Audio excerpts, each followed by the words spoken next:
Marcos, de Barcelona, pero podría ser cualquiera, en cualquier otra parte. Se va a encontrar con algo que ocurre cada día en oficinas y hogares de todo el mundo.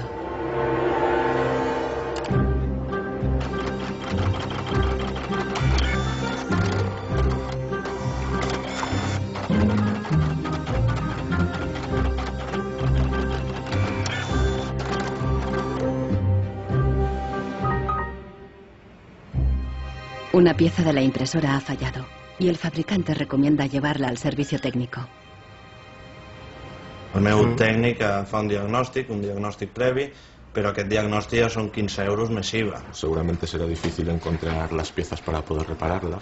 Realment, reparar-la no li surt molt a compte. Que reparar-la parlem d'uns 110, 120 euros. Tienes impresoras desde 39 euros. Jo t'aconsellaria que miressis impressores noves. Així que, sens dubte, jo em compraria una nova, No es casualidad que los 3 vendedores sugieran comprar una nueva impresora.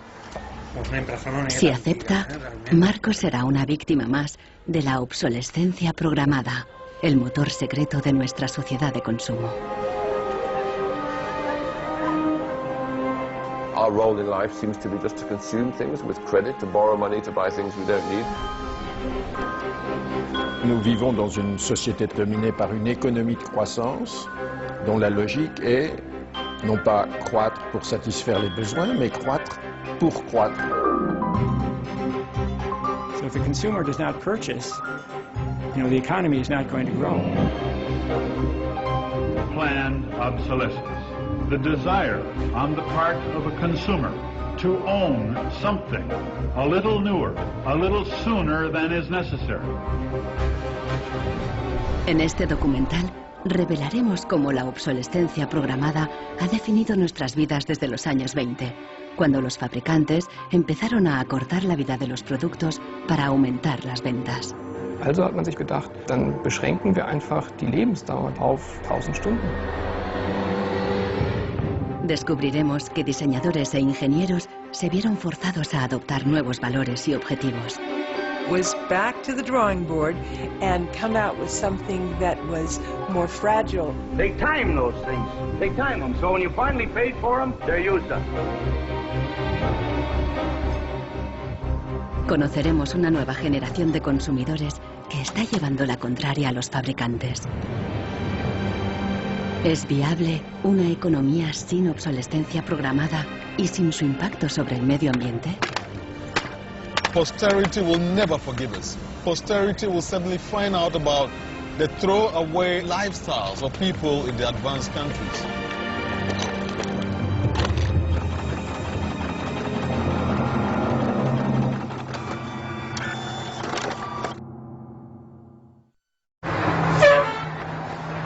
Welcome to Livermore, California, home of the longest burning light bulb in the world.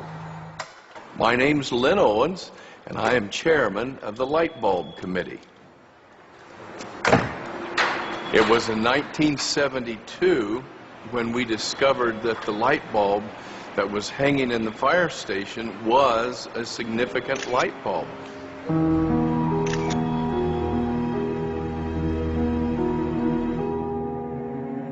La bombilla de Livermore ha estado funcionando sin interrupción desde 1901.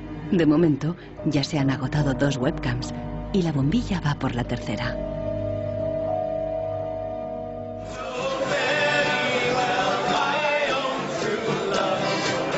En 2001, cuando la bombilla cumplió un siglo, Livermore organizó una gran fiesta de cumpleaños al estilo americano. I think we were hoping if we would get 200 people, we'd be happy, and we ended up with 800 or 900 people showing up. One nation, under God, indivisible, with liberty and justice. Do you think that anybody would sing happy birthday to a light bulb? Well, we didn't think they would, but they did.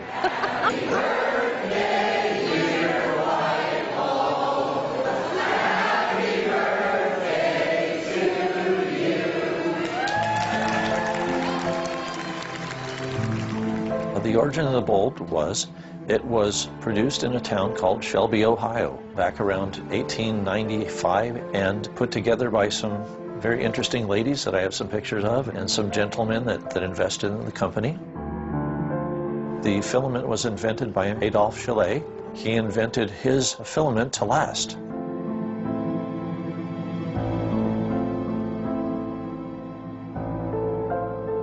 Why does his filament last? I don't know. It's a secret that he made and that died with him. La fórmula para un filamento de larga duración no es el único misterio en la historia de las bombillas. Un secreto mucho mayor es cómo y por qué este humilde producto se convirtió en la primera víctima de la obsolescencia programada. Weihnachten 1924 war ein ganz besonderer Tag. In einem Hinterzimmer in Genf trafen sich einige Herren in Nadelstreifenanzügen, um einem geheimen Plan nachzugehen. Sie gründeten das erste weltweite Kartell, das sich zum Ziel setzte, die Glühbirnenproduktion der gesamten Länder zu kontrollieren und den Kuchen namens Weltmarkt unter sich aufzuteilen. Dieses Kartell hat den Namen Phoebus. Phoebus incluía a los principales fabricantes de bombillas de Europa y de Estados Unidos, e incluso de lejanas colonias en Asia y África.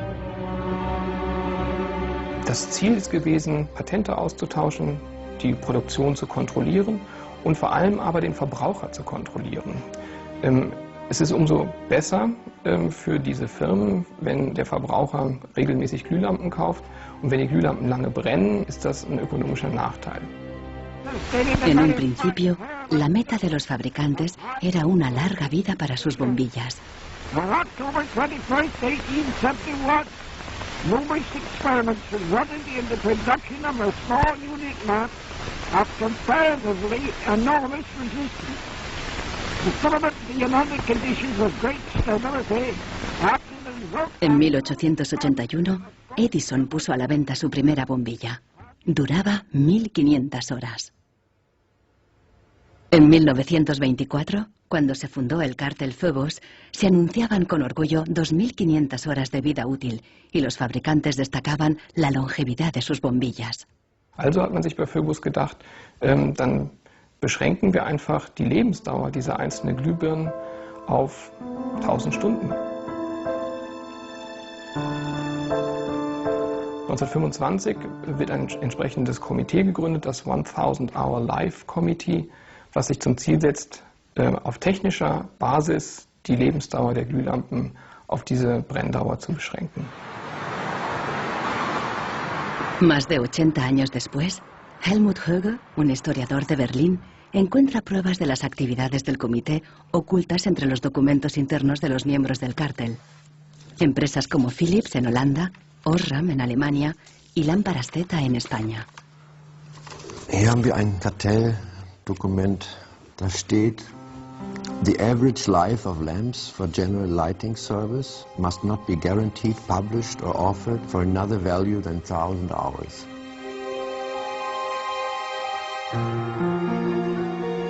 Presionados por el cártel, los fabricantes realizaron experimentos para crear una bombilla más frágil que cumpliera con la nueva norma de las 1000 horas.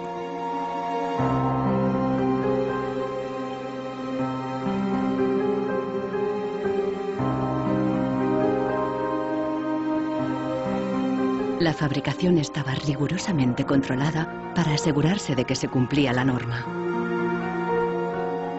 Eine Maßnahme bestand beispielsweise darin, einen Prüfstand zu errichten, in dem viele kleine Sockel zu finden sind, in die dann wiederum einzelne Exemplare aus verschiedenen Produktionsreihen eingeschraubt wurden, und Firmen wie Osram haben dann genauestens protokolliert, wie lange diese Lampen brannten. Phoebus creó una complicada burocracia para imponer sus reglas. Los fabricantes eran multados severamente si se desviaban de los objetivos marcados.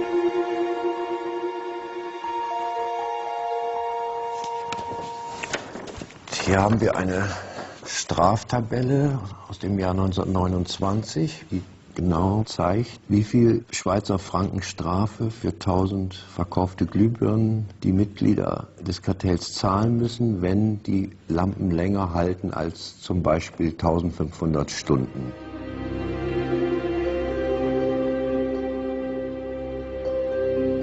A medida que la obsolescencia programada surtía efecto, la vida útil empezó a caer. En solo 2 años pasó de 2.500 horas a menos de 1.500.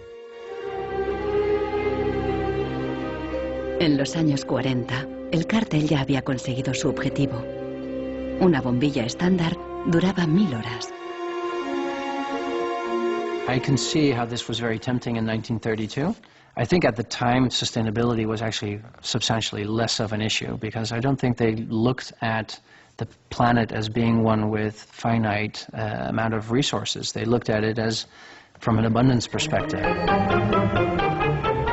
Ironically, the light bulb has always been a symbol for ideas and innovation, and yet it's one of the early and best examples of planned obsolescence. En las décadas siguientes se patentaron docenas de nuevas bombillas, incluso una que duraba 100.000 horas. Pero ninguna llegó a comercializarse. Offiziell hat es ja Phoebus eigentlich nie gegeben, wenn auch diese Spuren der Öffentlichkeit nie ganz verborgen gewesen sind. Die Strategie dahinter ist, sich in bestimmten Zeitabständen immer wieder umzubenennen. Dann heißt es mal internationales Elektrizitätskartell, dann mal wieder irgendein anderer Name. Entscheidend ist, dass diese Idee als Institution natürlich weiter besteht.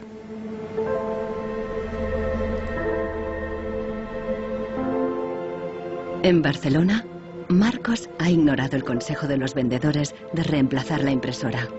Está decidido a repararla y ha encontrado a alguien en Internet que ha descubierto qué le ocurre a su impresora.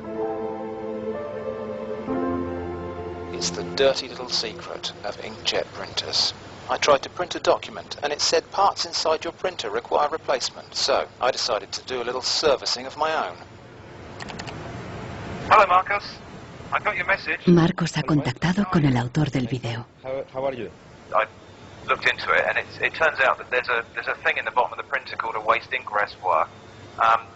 And the way inkjet printers work is they constantly have to clean the print heads, and they do that by squirting ink through them down a hole in the bottom of the printer into this great big sponge. There's just a preset time when it's squirted a certain number of drops down there that then the printer decides it's full of ink and won't function anymore. The justification is they don't want to put ink all over your desk. But I think the problem goes deeper than that. It's the way the technology works. It's just designed to fail.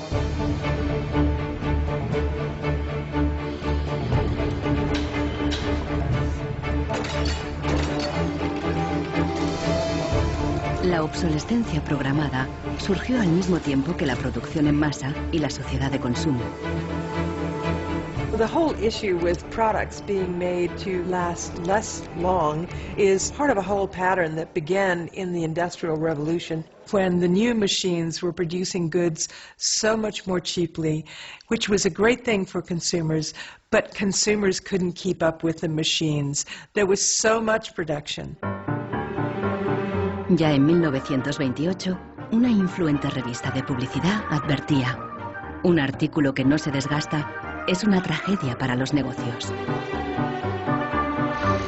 De hecho, con la producción en masa bajaron los precios y los productos fueron más asequibles. La gente empezó a comprar por diversión más que por necesidad. La economía se aceleró.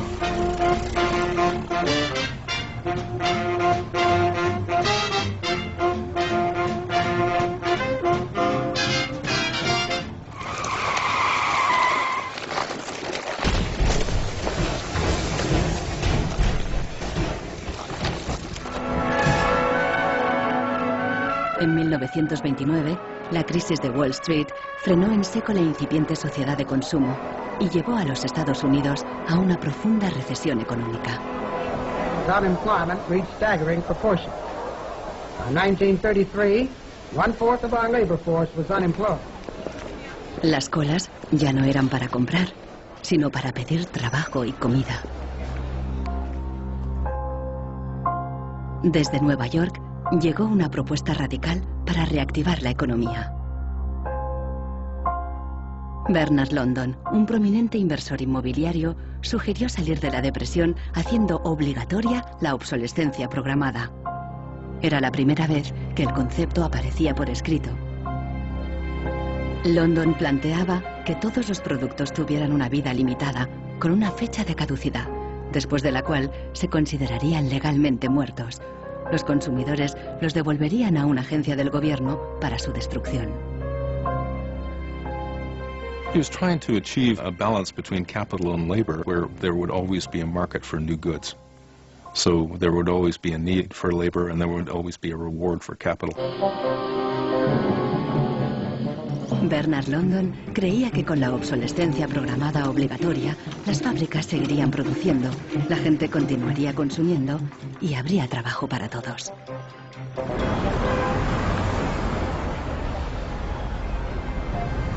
Giles Slade está en Nueva York para saber más sobre la persona que hay detrás de la idea. Se pregunta si con la obsolescencia, Bernard London pretendía maximizar los beneficios o bien ayudar a los parados.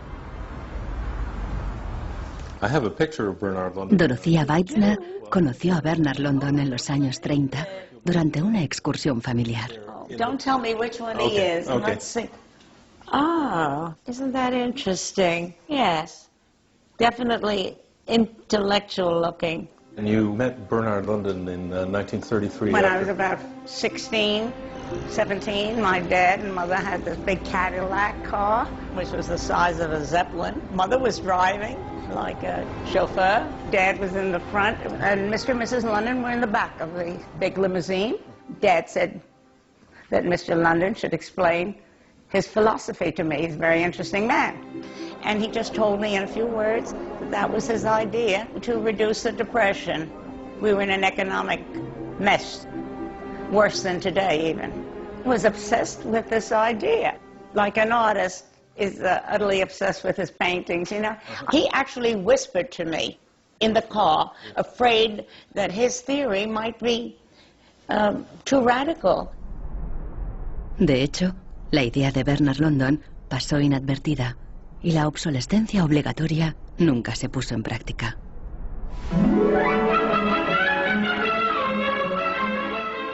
Veinte años más tarde, en los años 50, la obsolescencia programada resurgió, pero con un giro crucial. Ya no se trataba de obligar al consumidor, sino de seducirle. Planned obsolescence. The desire on the part of a consumer to own something a little newer, a little better, a little sooner than is necessary.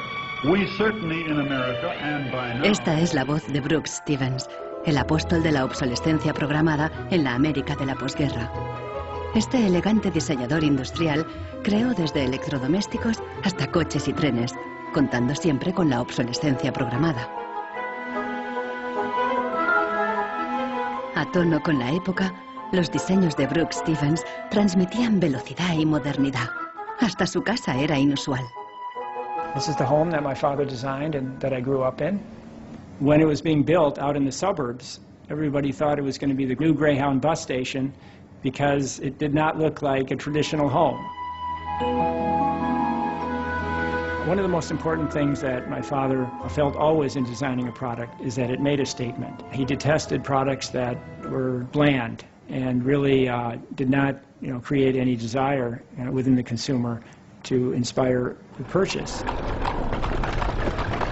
Unlike the European approach of the past where they tried to make the very best product and make it last forever, meaning you bought such a fine suit of clothes that you were married in it and then buried in it and never a chance to renew it, the approach in America is one of making the American consumer unhappy with the product that he has enjoyed the use of for a period, have him pass it on to the second-hand market, and obtain the newest product with the newest possible look. Brooks Stevens viajó por todos los Estados Unidos, promoviendo la obsolescencia programada en charlas y discursos. Sus ideas cuajaron y tuvieron un amplio eco.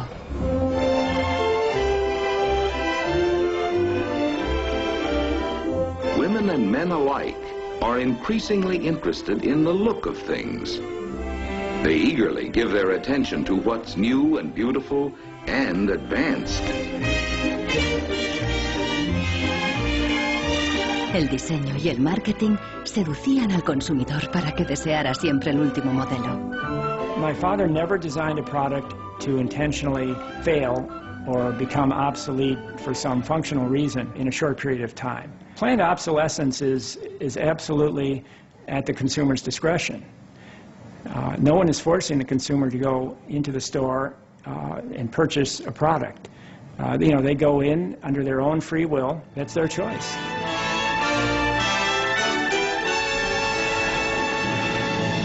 Libertad y felicidad a través del consumo ilimitado.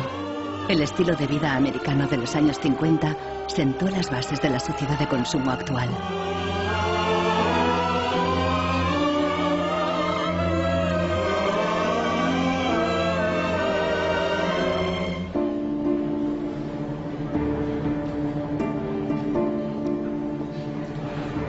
See, without planned obsolescence, these places wouldn't exist. There wouldn't be any products, there wouldn't be any industry, there wouldn't be any designers, architects, there wouldn't be any salespeople, cleaners, there wouldn't be any security guards. All the jobs would go. So how often do you change your mobiles? 18 months. Once a year. Once a year. Once a year. Hoy en día, la obsolescencia programada se enseña en las escuelas de diseño y de ingeniería. Boris Knopf da clases sobre el ciclo de vida del producto, el eufemismo moderno de la obsolescencia programada. I went shopping for you. I've got a couple of things. A pan, salt, shirt, another shirt. Se enseña a los estudiantes a diseñar para un mundo empresarial dominado por un único objetivo: compras frecuentes y repetidas. What I do, I pass these round, and you tell me what you think, how long it takes for them to fail, what the service life will be. Okay. Designers have to understand what company they work for. The company decides on a business model, how often do we want to renew our products, our offers. So this brief is given to designers, and designers have to understand and design the product in a certain way so it fits exactly the business strategy of the client they work for. La obsolescencia programada está en la raíz del considerable crecimiento económico que el mundo occidental ha vivido a partir de los años 50. Desde entonces, el crecimiento ha sido el santo grial de nuestra economía. Nous vivons dans une société de croissance dont la logique est non pas croître pour satisfaire les besoins, mais croître pour croître, croître à l'infini, faire croître sans limite la production, et pour justifier cette croissance de la production, faire croître sans limite la consommation. Serge Latouche, un destacado crítico de la sociedad del crecimiento, escribe a menudo sobre sus mecanismos. Au fond, il y a trois instruments fondamentaux qui sont la publicité, l'obsolescence programmée et le crédit.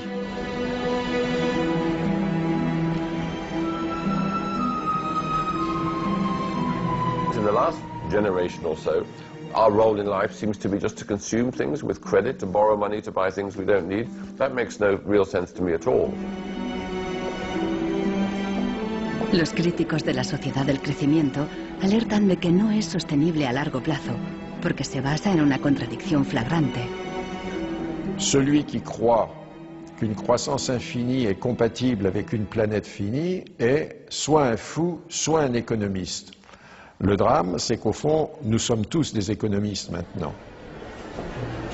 Why is it that a new product is created every 3 minutes somewhere in the world? Is this necessary? I think a lot of people have realized that things need to change when they're being told by politicians to go shopping or to start consuming as the best way to restart the economy. On peut dire qu'avec la société de croissance, on est embarqué dans un bolide qui désormais manifestement n'a plus de pilote, qui va à toute allure et dont on peut prévoir le destin qui est soit de se fracasser contre un mur, soit de sombrer dans un précipice.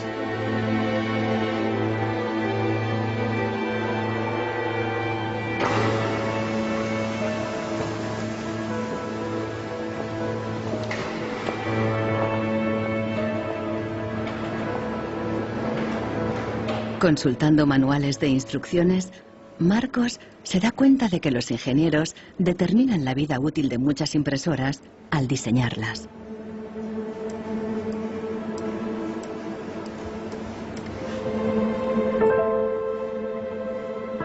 Lo consiguen colocando un chip dentro de la impresora.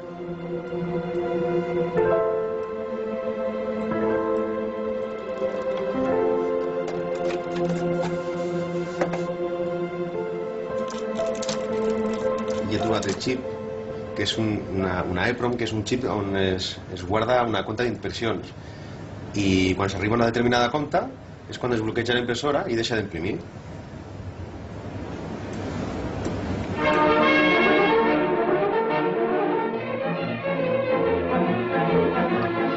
¿Qué opinan los ingenieros cuando tienen que diseñar un producto para que falle?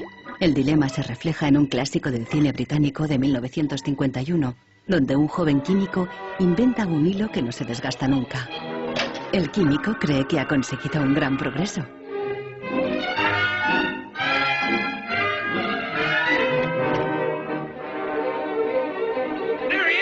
Pero no a todo el mundo le gusta el invento. Y al poco le persiguen no tan solo los dueños de la fábrica, sino también los obreros, que temen por sus empleos. Well, that's really interesting, and it reminds me of something that actually happened in the textile industry. En 1940, el gigante químico DuPont presentó una fibra sintética revolucionaria, el nylon. Para las mujeres, las medias duraderas eran un gran progreso, pero la alegría duró poco. My father worked for DuPont before and after the war in the nylon division, and he told me a story about how when nylon first came out and they were trying it out for use in stockings, the men in his division were asked to take these stockings home for their wives and girlfriends to try out. My father brought them home to my mother, and she was delighted with the first products because they were so sturdy. Los químicos de DuPont tenían motivos para estar orgullosos. Incluso los hombres admiraban la resistencia de las medias de nylon. The problem was they lasted too long. The women were very happy with the fact that they didn't get runners in them. Unfortunately, this meant that the companies producing the stockings were not going to sell very many. DuPont dio nuevas instrucciones al padre de Nichols Fox y sus colegas.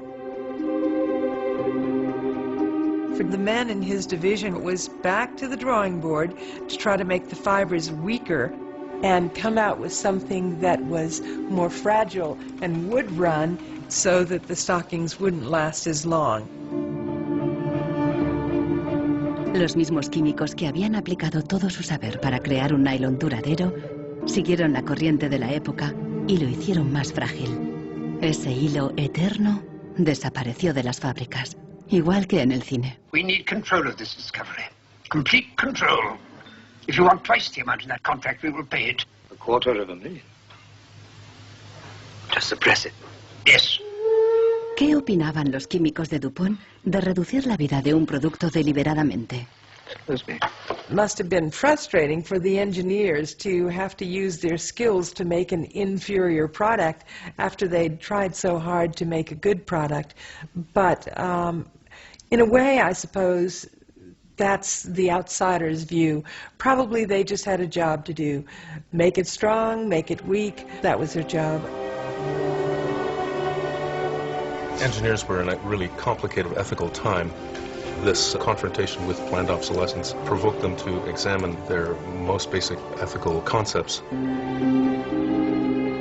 There was an old school of engineers who believed that they should make a permanent, usable product that would never break.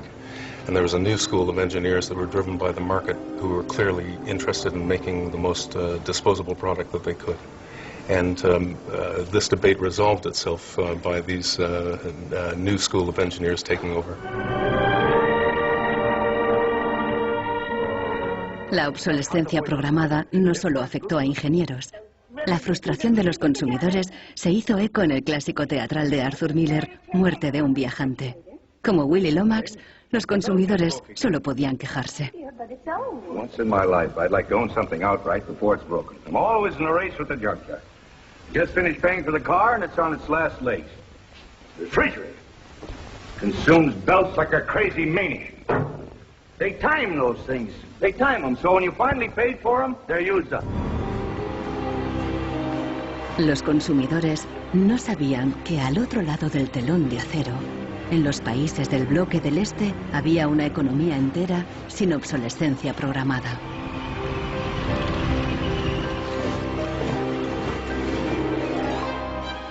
La economía comunista no se basaba en el libre mercado, sino que estaba planificada por el Estado. Era poco eficiente y sufría una falta de recursos crónica.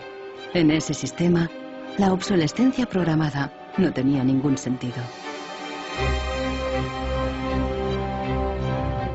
En la antigua Alemania del Este, la economía comunista más eficiente, las normas estipulaban que las neveras y las lavadoras debían funcionar durante 25 años. Hier dieser DDR-Kühlschrank, den habe ich 1985 gekauft. Der ist also mindestens 24 Jahre alt. Und die Glühbirne ist ebenso alt, habe ich noch nie ausgewechselt. Die ist also auch schon fast 25 Jahre alt. En 1981, una fábrica de Berlín Este empezó a producir una bombilla de larga duración. La presentaron en una feria internacional en busca de compradores occidentales.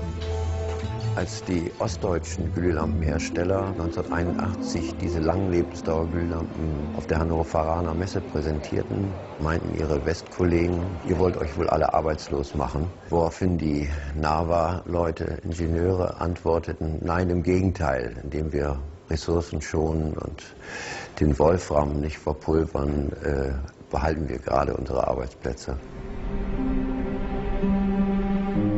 Los occidentales rechazaron la bombilla. En 1989 cayó el muro de Berlín. La fábrica cerró y la bombilla de larga duración dejó de producirse. Ahora solo se puede ver en exposiciones y museos.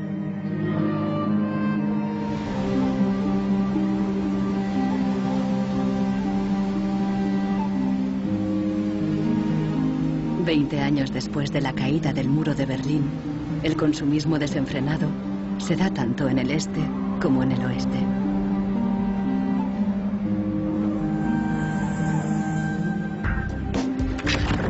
Con una diferencia. En la era de Internet, los consumidores están dispuestos a luchar contra la obsolescencia programada. The first movie we made that really broke through was a movie about the iPod. And I was completely broke, and I had gotten this iPod. It was like $500, $400, and about 8 months later, 12 months later maybe, the battery died in it. And I called Apple to ask them to replace the battery. And their policy at the time was to tell their customers to buy a new iPod. You might as well go get a new one. Apple doesn't offer? No. Apple doesn't offer a new battery for the iPod? No. It wasn't that the battery died that was annoying, because in my Nokia cell phone, the battery dies, you buy a new battery. Even in my Apple laptop, when the battery would die, you replace the battery. But in the iPod, this expensive piece of hardware, when the battery died, you had to replace the entire unit. So it was my brother's idea to make a movie about just that. We went around with a stencil spray painting on every iPod advertisement we saw in town. iPod's unreplaceable battery lasts only 18 months. We put the video on our own little site, iPodsDirtySecret.com. The first month, 6 weeks, it was at 5-6 million views, and the site went absolutely bananas. Una abogada de San Francisco, Elizabeth Pritzker, oyó hablar del vídeo y decidió demandar a Apple por el tema de la batería del iPod. Medio siglo después del caso del cártel, la obsolescencia programada llegaba de nuevo a los tribunales. When we brought this litigation, this was 2 years after the iPod was introduced, Apple had sold about 3 million iPods nationwide in the United States. Buena parte de esos iPods tenían problemas con la batería y sus propietarios estaban dispuestos a ir a los tribunales. Uno de ellos era Andrew Westley. We selected from amongst the consumers who had called us individuals who would serve as representatives in a class action. A class action is really a device that's fairly unique to the United States, where a small group of people stands in the shoes of a large group to bring one claim before a court. My role in that case was as class representative on behalf of thousands, maybe tens of thousands of people. The case came to be known as Wesley versus Apple. When my friends and family learned that this was a major case, they thought I was, becoming a radical. Here I am going to sue, I was the next Aaron Brockovich. En diciembre de 2003, Elizabeth Pritzker presentó la querella ante el Tribunal del Condado de San Mateo, a un tiro de piedra de la sede central de Apple. We asked Apple for a number of technical documents regarding the battery life in the iPod, and we received a lot of technical data about the battery design, about the testing of the battery, and learned through that discovery that the type of the lithium battery that was contained within this iPod was designed, by design, to really only have a short period of life. I do think that Apple's development of the iPod was intended to be one of planned obsolescence. Después de meses de tensión, las dos partes llegaron a un acuerdo. Apple creó un servicio de recambio y prolongó la garantía a 2 años. Los querellantes recibieron una compensación. One thing that really bothers me personally is that Apple really promotes itself as a young, hip, forward-thinking company, and for a company like that not to have a good environmental policy that allows consumers to return products for proper recycling and disposal really is really counterintuitive and counter to their message.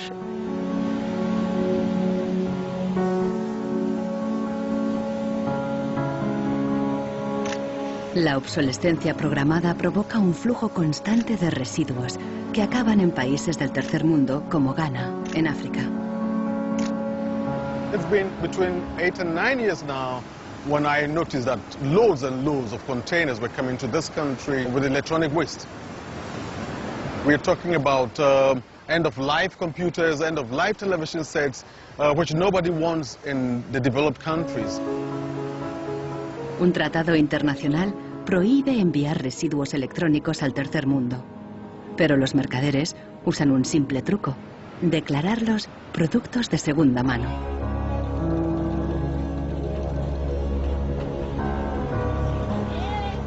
Más del 80% de los residuos electrónicos que llegan a Ghana no se pueden reparar y acaban abandonados en vertederos por todo el país. We are at the dump site here in Agbogbloshie. In the past, we had this beautiful river called the Odor River, that meandered its way through this area. It was teeming. In the past, it had so much fish. So we actually attended a school not very far away from here. So we'd come play football and hang around the river. The fishermen would organize boat rides, I remember very well. But now it's all finished, it's all gone. And that makes me really, really sad. And it makes me angry.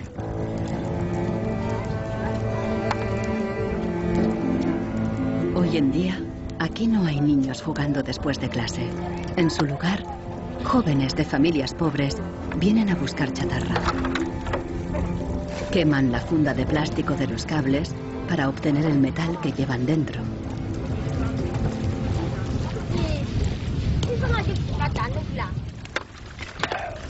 Los niños más pequeños rebuscan en los restos para encontrar cualquier pequeño trozo de metal que los mayores hayan olvidado.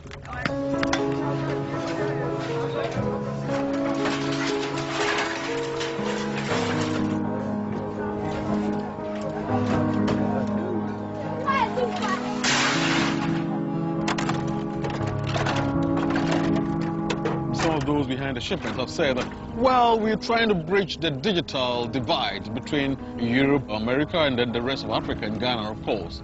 But the reality is that these computers that are sent here simply do not work. There's no point in receiving electronic waste when you cannot deal with it, more so when you did not produce it and your country is being used as the world's trash bin.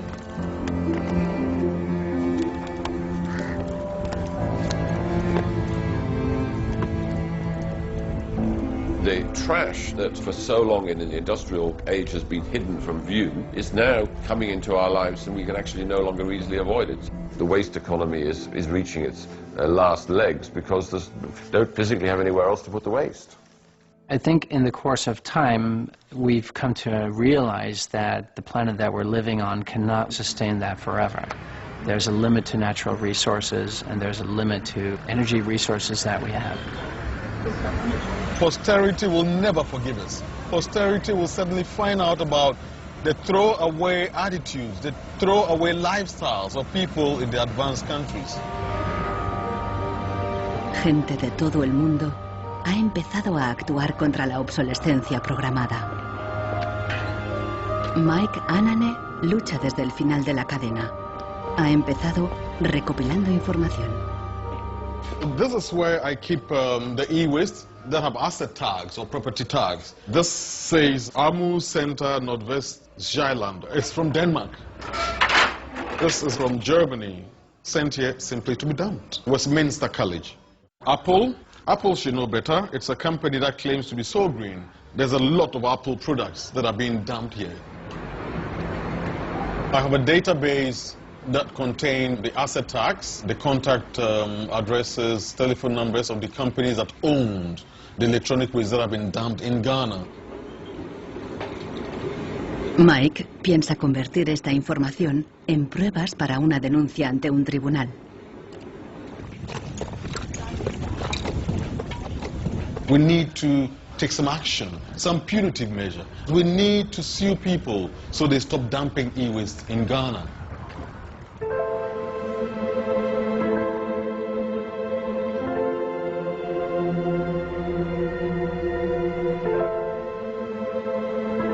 Marcos está en Internet de nuevo buscando cómo alargar la vida de su impresora.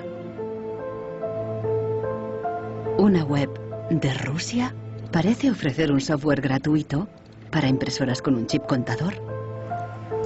El programador se ha tomado la molestia de explicar su motivación personal.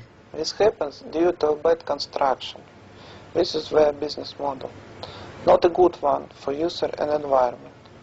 So I looked and found a way to make user-friendly software to allow active users reset an input counter. Marcos no sabe qué puede pasar, pero decide bajarse el software de todos modos. Desde un pequeño pueblo en Francia, John Zácara lucha contra la obsolescencia programada, ayudando a gente de todo el mundo a compartir ideas de negocio y de diseño. In all poorer countries, things are repaired automatically. The notion you throw a product away just because it breaks for some reason is completely unknowable and unthinkable, actually, to somebody in the south. In India, there's an actual word, jugaad, to describe this tradition of being able to fix things pretty much regardless of the complexity of it. We try to find people who are actively doing projects in the world rather than just talking about things or making abstract statements about how awful things are or what has to be changed.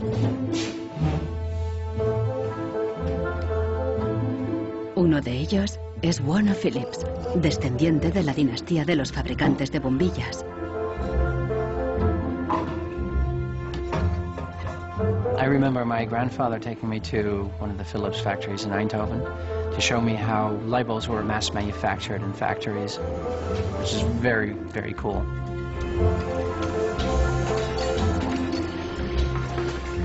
Casi un siglo después del cártel de la bombilla, Warner Phillips sigue la tradición familiar, pero con una perspectiva diferente. Fabrica una bombilla LED que dura 25 años. It's not like there's a green world and there is a business world. I think business and sustainability go hand in hand. It's actually the best basis to build a business on.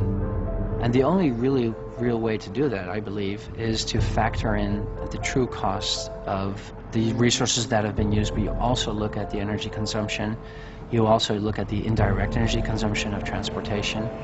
Si on faisait vraiment payer aux transporteurs le coût réel du transport, sans parler du fait que le pétrole est une ressource non renouvelable et pour lequel on n'a pas vraiment de substitut, je dirais que le prix du transport devrait être multiplié par 20 ou 30. If you factor all of that into every product that you manufacture, then there will be huge incentives for manufacturers and entrepreneurs all over the planet to make products that last forever. También se puede luchar contra la obsolescencia programada replanteando la ingeniería y la producción de los productos. Un concepto nuevo, de la cuna a la cuna. Afirma que si las fábricas funcionaran como la naturaleza, la propia obsolescencia quedaría obsoleta. Wenn man über Umweltschutz redet, meint man bei uns immer sparen, verzichten, vermeiden, reduzieren, Nullabfall, weniger schädlich. Wenn man sich die Natur aber im Frühling anschaut, ein Kirschbaum, kein Sparen, kein Verzichten, kein Vermeiden. El ciclo natural produce en abundancia, pero las flores caídas y las hojas secas no son residuos, sino nutrientes para otros organismos. Die Natur kennt keine Abfälle, sondern sie kennt nur Nährstoffe. Braungart cree que la industria puede imitar el ciclo virtuoso de la naturaleza. Y lo demostró al rediseñar el proceso de producción de una fábrica textil suiza. Wenn man zum Beispiel einen Stoff hat dazu, ein Sofa damit bezieht oder ein Stuhl, dann sind die Zuschnitte, was man abschneidet, so giftig, dass es als Sondermüll entsorgt werden muss. Braungart descubrió que la fábrica usaba, por inercia, cientos de tintes y productos químicos altamente tóxicos. Para fabricar los nuevos tejidos, Braungart y su equipo redujeron la lista a solo 36 sustancias, todas biodegradables. Wir suchen jetzt alle Zutaten raus, dass man sie auch essen könnte. Das heißt, Sie können die klein schneiden und in Müsli packen, wenn Sie wollen. Wenn man eine Müllgesellschaft hat, ist jedes kurzlebige Produkt natürlich ein Müllproblem. Wenn es aber eine Gesellschaft ist, die Nährstoffe macht, ist jedes kurzlebige Produkt wieder eine Chance, etwas Neues zu machen. Para los críticos más radicales de la obsolescencia programada, no basta con reformar los procesos productivos. Quieren replantear nuestra economía y nuestros valores. C'est une vraie révolution. C'est d'abord une révolution culturelle, parce que c'est un changement de paradigme, c'est un changement de mentalité. Esta revolución se llama decrecimiento. Serge Latouche viaja de charla en charla explicando cómo abandonar la sociedad de crecimiento definitivamente. La décroissance, c'est un slogan provocateur qui a pour fonction de rompre avec le discours un peu euphorisant de la croissance possible, infinie, soutenable, et donc pour marquer la nécessité de changer de logique. L'essentiel du programme, en quelque sorte de la décroissance, tient en un mot réduire. Réduire notre empreinte écologique, réduire nos gaspillages, notre surproduction, notre surconsommation. Réduisant la consommation, en réduisant la production, mais en libérant du temps libre, on peut développer d'autres formes de richesse qui ont l'avantage de ne pas s'épuiser quand on les consomme, comme l'amitié, le savoir. We increasingly rely on objects to give us a sense of self-esteem and identity. It's partly the consequence of the breakdown of things that used to give us identity, like membership of a community or relationship to the land, or all sorts of soft and social things which have been replaced by consumerism. Si le bonheur dépendait du niveau de consommation, on devrait être dans la félicité absolue parce que nous consommons 26 fois plus que du temps de Marx, mais toutes les enquêtes montrent que les gens ne sont pas 20 fois plus heureux, parce que le bonheur est toujours quelque chose de subjectif, évidemment. Los críticos del decrecimiento temen que destruirá la economía y nos llevará de vuelta a la edad de piedra. Revenir à une société soutenable, c'est-à-dire une société dont l'empreinte écologique ne dépasse pas une planète, eh bien, ça n'est pas revenir à l'âge de pierre, c'est revenir, toutes choses égales d'ailleurs, pour un pays comme la France, aux années 60. Ça n'est pas vraiment l'âge de pierre. On peut dire que la société de décroissance réalise la vision de Gandhi qui disait le monde est assez grand pour satisfaire les besoins de tous, mais il sera toujours trop petit pour satisfaire l'avidité de quelques-uns.